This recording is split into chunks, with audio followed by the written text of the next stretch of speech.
99% of macroeconomic analysts are completely missing the mark right now when it comes to where the markets are headed to next. And here's why.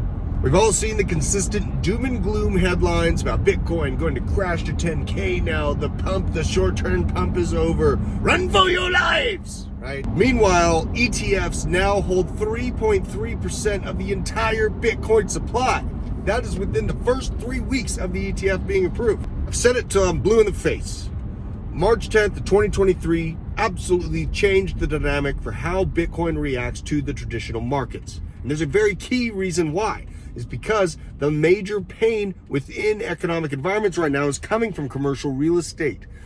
Banks are over leveraged in underwater loans. The interest rates that the Federal Reserve has had to raise over the past year and a half are crushing regional and small banks, not only in America, as we've seen, but now China is at risk, heavy risk, mind you, over Evergrande's insolvency, which has been fully verified over the past week to be coming to fruition. Now, if you check out this graph, I've said this 100 times over again, but for anyone that's new, here's where March 10th happened. You see that gigantic wick down to $20,100 on March 10th. Now, move forward, you see where Evergrande's insolvency rumors were publicized to the mainstream media, and Bitcoin absolutely exploded. So where do we sit right now? Just this week alone, you had the regional and small bank crisis reemerge from the depths after the Bank Term Funding Program, and it is ending its backstop for banks across the United States in their emergency lending programs because banks were found to be arbitraging the cheap loans. Imagine that. Even more arbitrage on the solution they were given in the short term to try and stay solvent. That is the most nefarious overscope thing I could think of for a major bank to do, but we're seeing it across the board.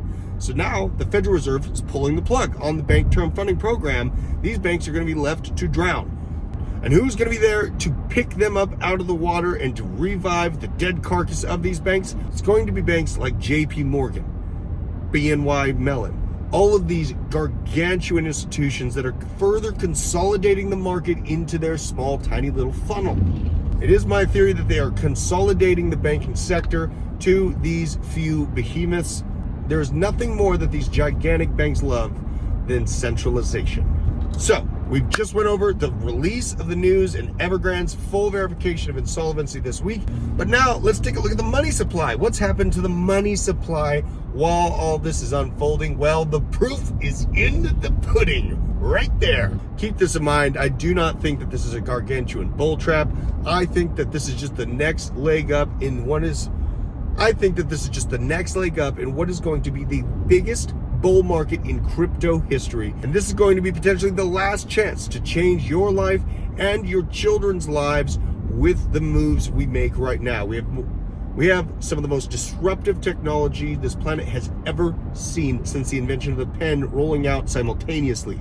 Cryptocurrency, decentralized finance, along with artificial intelligence. Hopefully you caught this market move before it happened by following the blockchain basement and getting this macroeconomic alpha into your brain so you can push back against the constant doom and gloom pundits that are saying that everything's going to zero. The government is not going to let things just simply go to zero. They're going to arbitrage the markets further, as we've seen them do for the last century. This is nothing new. Now we just have the potential to handle our own financial sovereignty through Bitcoin and decentralized finance. I love every single one of you out there watching this video. Smash the like if you love your freedom. Share this with a friend, and let's spread this message far and wide.